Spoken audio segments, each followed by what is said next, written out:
ఈ సినిమాను విమర్శిస్తున్న వాళ్ళు కూడా చాలా మంది ఉన్నారు. వాళ్ళు చెప్పాల్సిన సమాధానం ఒకటి ఉంది. ఈ దేశంలో భూమి ఎవరి దగ్గర ఉంది, ఎందుకు భూమి అనేది దళితుల దగ్గర లేదు, దీనికి సమాధానం చెప్పి తీరాలి. ఈ భూమిలో పుట్టి మూలవాసులుగా ఉన్న వాళ్ళు అంటరాని వాళ్ళు ఎలా అయ్యారు, ఎవరు వాళ్ళని అంటరాని వాళ్ళు చేశారు. నమస్తే ఫ్రెండ్స్, నా పేరు తులసి చందు. తమిళనాడులో ఉండే అవడి జిల్లా కరలపక్కం అనే ఒక చిన్న పల్లెటూరుకి చెందిన దళిత యువకుడు, బాగా బొమ్మలేసేవాడు, మంచి చిత్రకారుడు అవ్వాలి అనేది అతని డ్రీమ్. ఆ డ్రీమ్ నెరవేర్చుకోవడానికే Chennai government college of fine arts లో సీట్ రావడంతో చెన్నై వెళ్ళాడు. చిన్నప్పటి నుంచి కులం పేరుతో అతను దూషణలు ఎదుర్కొన్నాడు. తీవ్రమైన క్యాస్ట్ డిస్క్రిమినేషన్ ని అతను ఫేస్ చేశాడు. డిస్క్రిమినేషన్ అనేది అతను చిన్నప్పటి నుంచి తీవ్రమైన ఆవేదనకు గురి చేసిన విషయం. ఫైన్ ఆర్ట్స్ లో చదువుకుంటూనే కుల వివక్ష పోవాలి అంటే ఏం చేయాలి అనే అధ్యయనం మొదలు పెట్టాడు. లెఫ్టిస్ట్ల మీటింగ్కి వెళ్ళేవాడు. దళితవాదానికి సంబంధించి ఎవరన్నా మీటింగ్ కండక్ట్ చేస్తే ప్రతి మీటింగ్కి అతను వెళ్ళి అటెండ్ అయ్యేవాడు. ఈ క్రమంలోనే అంబేద్కరిజంతో బాగా కనెక్ట్ అయ్యాడు. యాక్టివ్ దళిత్ కార్యకర్తగా మారాడు అతను.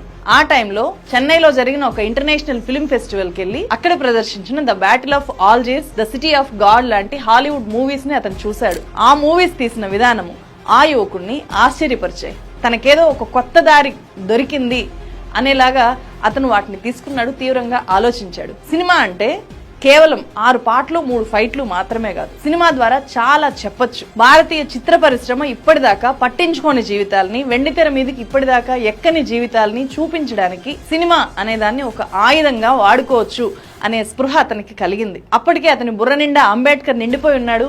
అంబేద్కరిజాన్ని సినిమా మీదకి ఎక్కుపెట్టాలి అని చెప్పి డిసైడ్ అయ్యాడు. అలా చిత్రకారుడు అవ్వాలి అనే డ్రీమ్ ని పక్కన పెట్టి అంతకంటే పెద్ద డ్రీమ్ ని, ఖచ్చితంగా డైరెక్టర్ అవ్వాల్సిందే, సినిమాలు తీయాల్సిందే అని చెప్పి డిసైడ్ అయ్యాడు. ఫస్ట్ అసిస్టెంట్ డైరెక్టర్ గా చేరి తర్వాత డైరెక్టర్ గా చిన్న సినిమాలు తీయడం మొదలు పెట్టాడు. అతను తీసిన మద్రాస్ అనే ఒక సినిమా చూసి తమిళ సూపర్ స్టార్ రజనీకాంత్ అతన్ని ఇంటికి పిలిచి సినిమా చేద్దాం, రెడీ అవ్వు అని చెప్పి ఒక ఊహించని ఆఫర్ ని అతనికి ఇచ్చాడు. అప్పటికి తనేంటో కూడా పూర్తిగా నిరూపించుకొని ఒక డైరెక్టర్ కి రజనీకాంత్ లాంటి ఒక సూపర్ స్టార్ అవకాశం ఇస్తే ఎగిరి గంతేస్తారు ఎవరైనా. కానీ ఈ యువకుడు మాత్రం, నేను మీతో పనిచేయాలి అంటే నాకు కొన్ని కండిషన్స్ ఉన్నాయి, వాటిని మీరు ఒప్పుకుంటేనే నేను పనిచేస్తాను అని చెప్పి కండిషన్స్ పెట్టాడు. వాటిలో ఫస్ట్ కండిషను నేను చెప్పినట్లు మీరు చేయాల్సిందే అనేది. రెండో కండిషను నా స్క్రిప్ట్ లో మీరు ఎలాంటి మార్పులు చేయకూడదు అని చెప్పి. ఈ 2 కండిషన్లకు ఓకే అంటేనే మీతో సినిమా చేస్తాను అని చెప్పి అతను చెప్పాడు. రజనీకాంత్ ఎప్పుడు అవకాశం ఇస్తాడా అని చెప్పి ఏళ్లకు ఏళ్లు ఎదురు చూసే డైరెక్టర్లు, ప్రొడ్యూసర్లు ఉంటారు. అలాంటిది తనకు కండిషన్స్ పెట్టిన యువకుడి ఆత్మవిశ్వాసం, సహజంగానే డౌన్ టు ఎర్త్ ఉంటారు కదా రజనీకాంత్.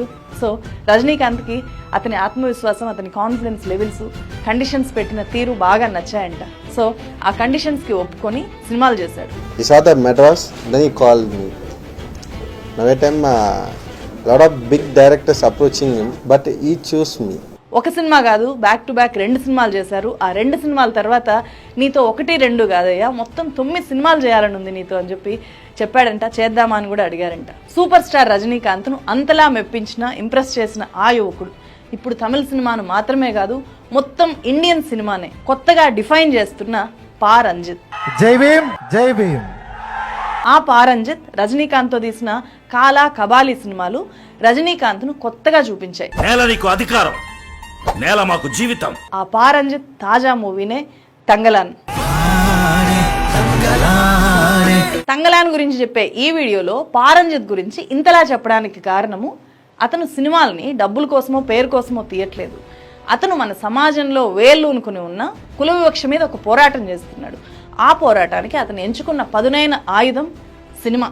అందుకే అతని కథలు మారచ్చు, సినిమాల్లో నటీనటులు మారచ్చు, కానీ అతని సబ్జెక్టు మాత్రం వివక్ష పైన తిరుగుబాటు. We have been fighting like 100 years, and I have a tool in a cinema, so my fight through in my cinema, and jai bhim to all. కాలా, కబాలి తర్వాత పా రంజిత్ తన విశ్వరూపాన్ని చూపించిన సినిమా ఈ తంగలాన్. యష్ హీరోగా వచ్చిన KGF 1, 2 మూవీస్ ఎంత పెద్ద హిట్సో తెలిసిందే కదా. రాఖీ అనే యువకుడు పెద్ద మాఫియా డాన్ గా ఎలా ఎదిగాడో KGF 1, 2 మూవీస్ చూపిస్తాయి. అయితే KGF అనే గని ఎలా స్టార్ట్ అయింది, ఆ గని వెనుక ప్రధానంగా ఎవరి కష్టం ఉంది, ఎవరి ప్రాణాలు బలయ్యాయి అనేవి ఈ KGF లో ఉండవు. అంటే KGF కంటే ముందు ప్రీక్వెల్ లాగా అనుకోవచ్చు. సో ఆ ప్రీక్వెల్ లాగా అనిపించేదే తంగలాన్. కేజీఎఫ్ లో గోల్డ్ మైనింగ్ ఎలా మొదలైందో చెప్తూ దళితుల జీవితాలు ఎలా ఉండేవి, అప్పుడు వాళ్ళ మీద ఎలాంటి దోపిడీ జరిగేదో అద్భుతంగా తంగలాన్లో చూపించారు. ఈ కథ చెప్పిన విధానంతో పాటు ఈ మూవీ స్క్రీన్ ప్లే మనకి చాలా కొత్తగా అనిపిస్తుంది. ఇండియన్ సినిమా పెద్దగా చూడని మ్యాజికల్ రియలిజము ఈ మూవీలో మనకు కనిపిస్తుంది. మ్యాజికల్ రియలిజం అంటే ఏం లేదు, వాస్తవ ప్రపంచంలోకి ఉన్నట్టుండి మాయా జగత్తును తీసుకొని వచ్చి చెప్పడం కథ. దాన్నే తెలుగులో మార్మిక వాస్తవవాదం అంటారు. సాహిత్యంలో ఈ పద్ధతికి ఆద్యుడిగా ప్రపంచ ప్రఖ్యాత శాస్త్రవేత్త గాబ్రియల్ మార్క్వెజ్ ని చెప్తారు. వాస్తవికతను ఫ్యాంటసీని కలిపి చెప్పడమే ఈ మ్యాజికల్ రియలిజం అంటే. 1940s లో ఈ మ్యాజికల్ రియలిజం అనే పదాన్ని Germany critic Franz Roh first time వాడారు. ఆ టైంలో లాటిన్ అమెరికాలో, ముఖ్యంగా కొలంబియాలో అమెరికా ఆధిపత్యం ఎక్కువగా ఉండేది. అంటే అమెరికా నియమించిన కీలుబొమ్మ లాంటి వ్యక్తులు కొలంబియాను పాలించేవాళ్ళు. అక్కడ పాలకుల్ని ప్రశ్నిస్తూ, విమర్శిస్తూ ఎవరైనా ఏదైనా రాసినా, ఏదైనా చర్యకు పాల్పడ్డా, ఏదైనా ప్రదర్శన చేసినా, ఆందోళన ఉద్యమాలు చేసినా ఏకంగా ఉరిశిక్ష వేసేలాంటి కఠిన పరిస్థితులు అప్పుడు ఉండేవి. సో అలాంటి పరిస్థితుల్లో చట్టానికి దొరకకుండా ప్రజల్ని చైతన్యపరచాలి అంటే చెప్పే విషయాలు భిన్నంగా చెప్పాలి. సో అలా చెప్పడం కోసము మ్యాజికల్ రియలిజం అనే పద్ధతిని వాళ్ళు వాడుకున్నారు. అంటే ఒక పర్పస్ కోసం పుట్టిందే ఈ మ్యాజికల్ రియలిజం అని చెప్తున్నా. ఇప్పుడు కూడా కొన్ని హార్ష్ రియాలిటీస్ ని నేరుగా చెప్తే గొడవలు అయిపోతాయి. భరించే వాళ్ళు, సహనంగా దాన్ని తీసుకునే వాళ్ళు చాలా తక్కువ. అలాంటప్పుడు ప్రతీకాత్మకంగా చెప్తే, ఫ్యాంటసీని ఉపయోగించుకొని చెప్తే ఖచ్చితంగా ప్రేక్షకులకి డైరెక్టర్స్ ఏం చెప్పాలో చెప్పచ్చు అని చెప్పి నమ్మి ఈ సినిమా ద్వారా మ్యాజికల్ రియలిజం అనే ప్రయోగాన్ని పారంజిత్ చేశారు. ఇప్పటికే మనకు దయ్యాలు, భూతాలు, జంతువులు మాట్లాడడము, వేరే ఫ్యాంటసీ వరల్డ్, ఇలాంటి కథలు చాలా ఉన్నాయి. అవన్నీ ఫ్యాంటసీ మాత్రమే, మ్యాజికల్ రియలిజం కాదు. ఫ్యాంటసీ ఏంటి, మ్యాజికల్ రియలిజం ఏంటి, ఆ తేడా ఏంటి అనే చెప్పాలి అంటే బాహుబలి, హ్యారీ పోటర్ లాంటివి ఫ్యాంటసీస్ కిందకి వస్తాయి. సో అవి వేరే ప్రపంచం గురించి చెప్తాయి, కంప్లీట్ గా వేరే కథ, అవి మనకు పరిచయం లేదు, అది వాస్తవం కాదు. కానీ మ్యాజికల్ రియలిజం లో వాస్తవాన్ని చెప్తూనే దాన్ని మరింత ఎఫెక్టివ్ గా చెప్పడం కోసం ఫ్యాంటసీని వాడుకుంటారు అక్కడక్కడ. ఉదాహరణకు ఈ సినిమాలో తంగలాన్ మూవీలో నాగదేవత తంగలాన్ తాతకు, తంగలాన్కు కనిపిస్తూ ఉంటుంది. ఫ్యాంటసీ వరల్డ్ లో ఉండే నాగదేవతతో రియలిస్టిక్ తంగలాన్ యుద్ధం చేయడము, ఆమె పొట్టలో నుంచి ఒక్కసారిగా రక్తం ఏరులై పారడము, ఇలాంటివి కనిపిస్తాయి. ఈ కథంతా బంగారం చుట్టూ తిరుగుతుంది, బంగారం అన్వేషణలో భాగంగా జరుగుతుంది. కాబట్టి ఎంత హింస జరిగిందో ఆ ఒక్క దృశ్యం చెప్పేస్తుంది. ఆమె పొట్ట చీల్చగానే మొత్తం రక్తం ఏరులై పారుతుంది. ఆ దృశ్యం ద్వారా బంగారం చుట్టూ ఎంత హింస ఉంది అనేది డైరెక్టర్ చెప్పారు. ఒకవైపు రియలిస్టిక్ స్టోరీ జరుగుతూ ఉంటుంది, ఒక్కసారిగా వందల పాములు బంగారం ఉన్న కొండలో నుంచి వచ్చేస్తూ ఉంటాయి. రియలిస్టిక్ సిచ్యువేషన్స్ కి ఫ్యాంటసీని జోడించి చెప్పడమే ఇక్కడ మ్యాజికల్ రియలిజం అనేది. తమిళంలో తంగ అంటే బంగారం, తంగలాన్ అంటే స్వర్ణపుత్రుడు లేదా బంగారం కొడుకు అని అర్థం. 1850 నుంచి ఈ స్టోరీ మొదలవుతుంది. అప్పుడు చిత్తూరు జిల్లాలో ఒక మారుమూల దళితవాడలో పూరిపాకల్లో ఉండే జీవితాలు చూపించడంతో ఈ స్టోరీ అనేది మొదలవుతుంది. తంగలాన్, అతని భార్య గంగమ్మ, వాళ్ళకున్న 5 పిల్లలతో బతుకుతూ ఉంటారు. అప్పటికి భారతదేశంలో బ్రిటిషర్ల ఆధిపత్యం కొనసాగుతోంది. ఊర్లలో పన్నులు వసూలు చేసే బాధ్యతల్లో జమీందారులు ఉండేవాళ్ళు. తంగలాన్ దళితుడు కదా, వాళ్లకు వేసుకోవడానికి బట్టలు కూడా ఉండవు. మగవాళ్ళైతే చిన్న గోచీలు పెట్టుకుంటారు, ఆడవాళ్లకు జాకెట్లు వేసుకోవడం అనేది చాలా పెద్ద కళ, పెద్ద లగ్జరీ. వాళ్ళకు జాకెట్లే లేవు. తంగలాన్కు తన తాత సంపాదించిన 5 గుంటల భూమి ఉంటుంది. ఆ పాకలో ఎవరైనా రిచ్ అంటే అది కొంచెం భూమి ఉన్న తంగలాన్ మాత్రమే. అందులో పంట చేస్తాడు. చాలా సంతోషంగా అక్కడున్న దళితులందరూ కూడా పంట పండిస్తారు, పాటలు పాడుకుంటారు, హ్యాపీగా కనిపిస్తారు. ఆ భూమి వాళ్ళకు ఉంది అనే తృప్తి కనిపిస్తుంది వాళ్ళకు. అలా వాళ్ళు సంతోషంగా పంట చేయడం అనేది జమీందార్కు నచ్చదు. పంట బాగా పండితే తనకు జాకెట్ కొనిపెట్టమని చెప్పి భర్తని, తంగలాన్ భార్య గంగమ్మ అడుగుతుంది. అంటరాని వాళ్ళు మా భూముల్లో పనిచేయాలే గాని సొంతంగా పంట పండించడం ఏంటి అని చెప్పి అసూయపడ్డ ఆ జమీందారు వీళ్ళకి పంట చేతికి వచ్చిన తర్వాత ఆ పంటనంతా కూడా తగలబెట్టేస్తాడు. పంటంతా పోయింది, కానీ పన్ను మాత్రం కట్టాలి. ఎలా కట్టగలరు? సో ఆ పన్ను కట్టలేక తంగలాన్ కుటుంబం మొత్తం బానిసత్వం చేయడానికి ఒప్పుకుంటుంది. సరిగ్గా అప్పుడే కోలార్ కొండల్లో బంగారం ఎక్కడుందో కనిపెట్టాలి అని చెప్పి బ్రిటిష్ వాళ్ళు కూలీల కోసం వెతుక్కుంటూ తంగలాన్ ఉండే ఊరికొస్తారు. తంగలాను చాలా బలవంతుడు. బంగారానికి సంబంధించి అతనికి ఏనుగుల కొండ అనే కొండ చుట్టూ చాలా కళలు వస్తూ ఉంటాయి. ఆరతి అనే ఆ నాగదేవతకు సంబంధించి కూడా అతనికి ముందే తెలిసినట్టు కళలు వస్తూ ఉంటాయి. అవన్నీ కూడా గంగమ్మ ఇవన్నీ నీవి పిచ్చి అనేలాగా అతన్ని చూస్తూ ఉంటుంది. సో బ్రిటిషర్స్ వచ్చి బంగారాన్ని వెతకడానికి రమ్మంటే వెంటనే ఒప్పుకుంటాడు తంగలాన్. అక్కడి నుంచి తంగలాను, అతని కుటుంబము ఎలాంటి పరిస్థితులను ఎదుర్కొంటుంది అనేది మిగతా కథ. ఈ కథను నడిపిస్తూనే ఆనాటి సామాజిక పరిస్థితుల్ని చాలా బలంగా చెప్తారు డైరెక్టర్.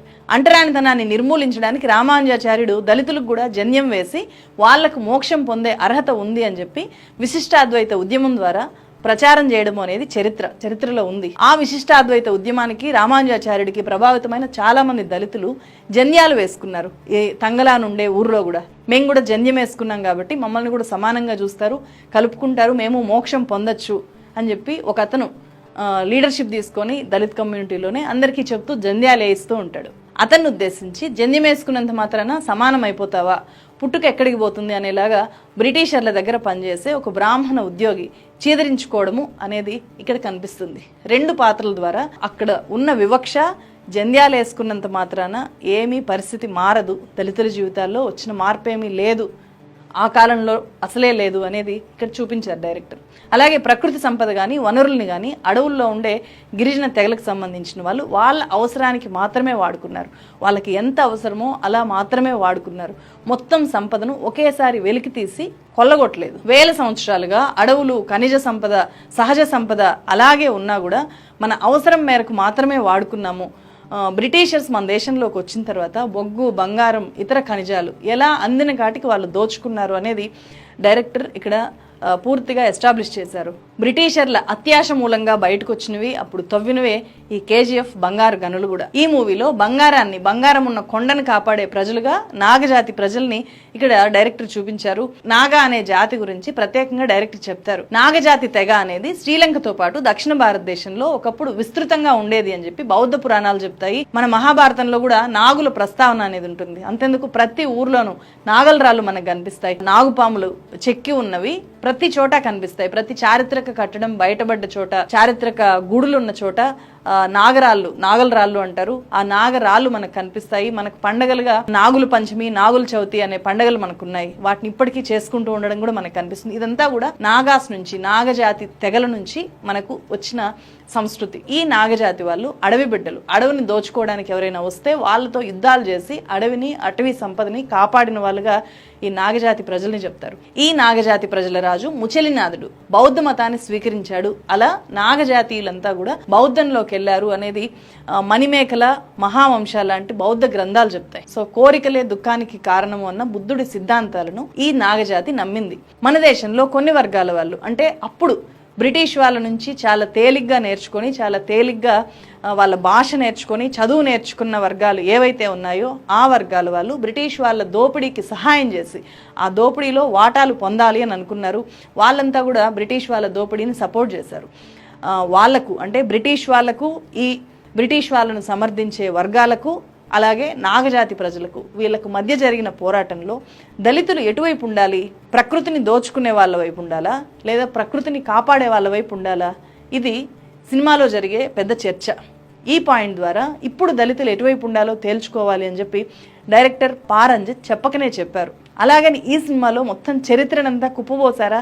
చాలా సీరియస్గా ఉంటుందా సినిమా అంటే? అసలు అట్లా ఏమీ ఉండదు. దళితుల జీవితాల్లో ఉండే ఆనందాలు, అనుబంధాలు చాలా పొయిటిక్గా చెప్పారు. దళిత వాడల్లో మహిళలు ఫస్ట్ టైం జాకెట్ వేసుకున్నప్పుడు వాళ్ళ జీవితాల్లో అది వాళ్ళకి ఎంత అద్భుతమైన సంగతో, దాన్ని వాళ్ళు ఎలా సంబరంగా సెలబ్రేట్ చేసుకున్నారో ఒక పాటలో అద్భుతంగా చూపించారు.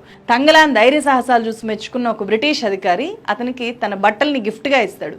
ఆ బట్టలు వేసుకున్న తంగలాన్ని చూసి ఓర్వలేని ఒక బ్రాహ్మణ ఉద్యోగి అతన్ని కొడుతున్న ఒక సందర్భంలో అతన్ని కొట్టి ఓడించడానికంటే ముందు అతని ఒంటి మీద ఉన్న బట్టల్ని చించేయండి అని చెప్పి పదే పదే చెప్తాడు. జీవితంలో ఫస్ట్ టైం బట్టలు వేసుకున్న తంగలాన్ పీలికలైపోయిన ఆ బట్టల్ని మళ్ళీ జాగ్రత్తగా కుట్టుకుంటాడు ఏరుకొచ్చి. మొత్తం బట్టలన్నీ చింపేసిన తర్వాత వాటినంతా ఏరుకొచ్చి జాగ్రత్తగా కుట్టుకుంటాడు. చాలా బాధపడతాడు. కనీసం ఒంటి మీద బట్టలకు కూడా నోచుకొని దళితుల జీవితాలు, వాళ్ళ బాధ ఎలా ఉంటుంది అనేది ఆ సీన్లో మనకు కన్నీళ్ళు తెప్పిస్తుంది. సో మన దేశంలో దళితులు ఒంటి నిండా బట్టలు వేసుకోవడము అనే సామాన్యమైన విషయం కూడా ఆత్మగౌరవాన్ని చాటడంలాగా మారిపోయింది. అంబేద్కర్ కోట్ వేసుకోవడం అనేది కూడా అలాంటి ఆత్మగౌరవ చాటింపే. దళితులకు భూమి ఇప్పటికీ పెద్దగా ఉండదు, చాలా తక్కువ శాతం మందికి మాత్రమే భూమి ఉంటుంది. సో ఈ మూవీలో తంగలాన్ తాత ఒక పోరాట యోధుడు. అతన్ని రాజు నీకేం కావాలన్నా చెప్పు ఇస్తాను అని అడిగినప్పుడు నాకు భూమి కావాలి అని అడుగుతాడు. దళితులు పేదలుగా, అంటరాని వాళ్ళుగా, బానిసలుగా మగ్గిపోవడానికి కారణము వాళ్లకు భూమి లేకపోవడమే అనేది ఆ చిన్న మాటతో చెప్పేస్తాడు డైరెక్టర్.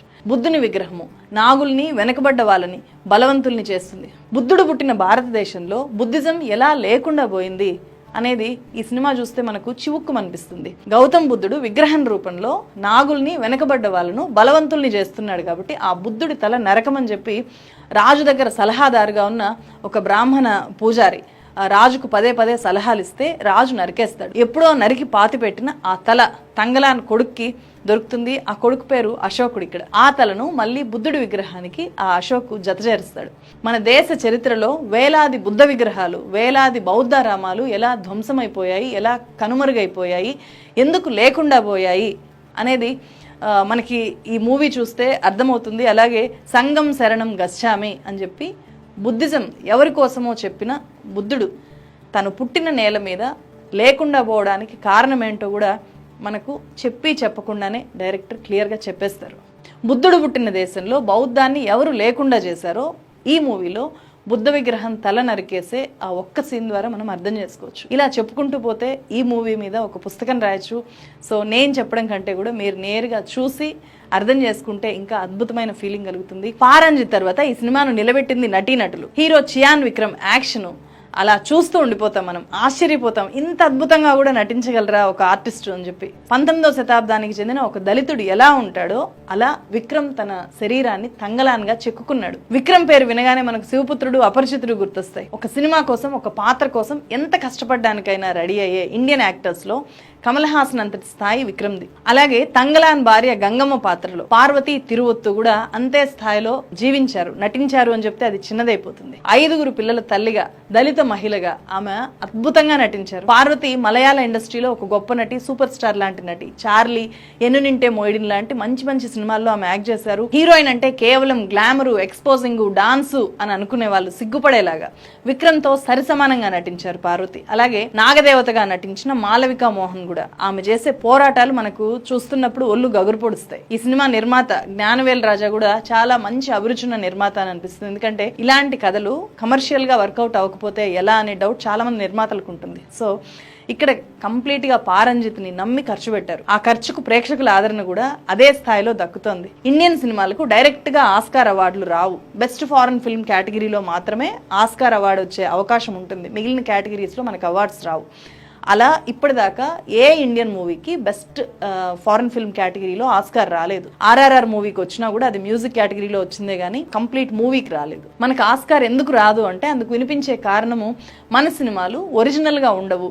భారతీయ సంస్కృతి, ఇక్కడ జీవితాలు సహజంగా చూపించేలాగా మన సినిమాలు ఉండవు కాబట్టి ఆస్కార్ రాదు అని చెప్పి ఒక విమర్శ వినిపిస్తూ ఉంటుంది. సో అలా నిజంగా కొన్ని సినిమాల్లో చూపించినా కూడా లగాన్లో ఫైనల్ దాకా వెళ్ళింది కానీ ఆస్కార్ అవార్డు మాత్రం రాలేదు. కానీ ఈసారి ఈ తంగలాన్ మూవీ ఖచ్చితంగా ఆస్కార్ రేస్ లో ఉంటుంది అని చెప్పొచ్చు. అలాగే తంగలాన్ మాత్రమే కాదు, పృథ్వీరాజ్ సుకుమారన్ అద్భుతంగా నటించిన ఆడు జీవితం, గోట్ లైఫ్ కూడా ఈసారి ఆస్కార్ రేస్ లో ఖచ్చితంగా ఉంటుందని చెప్పొచ్చు. గోట్ లైఫ్ చూసినప్పుడు కూడా ఖచ్చితంగా వీడియో చేయాలి అనుకున్నాను, బట్ ఇప్పటికీ ట్రై చేస్తాను. మీలో ఎవరైనా గోట్ లైఫ్ చూడకపోతే ఖచ్చితంగా చూడండి ఇప్పటికైనా.